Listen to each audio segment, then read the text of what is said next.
Thomas, good to see you. A really important topic today, navigating the financial talk with your aging parents.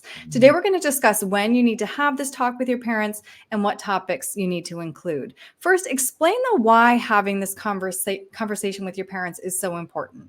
Yeah, it's vital because any event that something happens to them, they become incapacitated. And obviously, if they pass away, you want to have an idea of where their finances are, how things are going to be dispersed, how they're going to be passed on.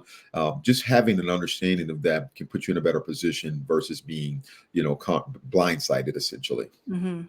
So, why do you think we avoid this topic? And do you have any suggestions to help get the ball rolling? Yeah, I think there's several reasons why we avoid. Who wants to really talk about death, right? And Yeah. death of their parents or loved ones. So that's definitely an avoidance mechanism, with fear.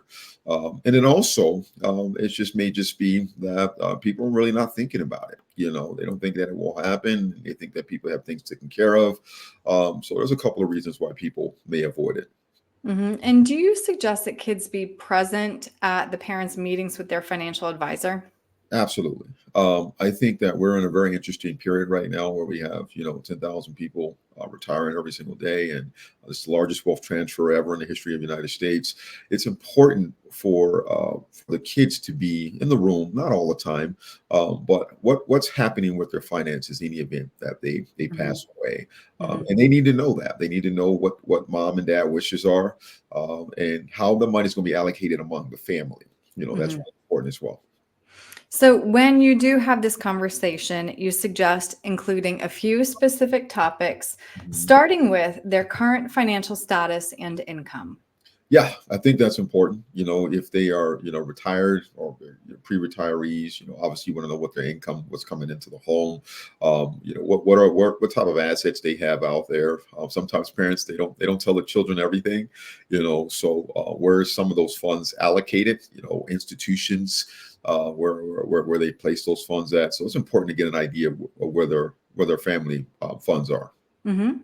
Next, make sure they have a plan for healthcare and long-term care. Yeah. Long-term care, of course, we projected here in the Denver area. This is projected out 20 years at an annual rate of 175,000 up to $233,000. Yeah, this is important. I think, Aaron, we've done a couple segments on this Yeah. before in the past.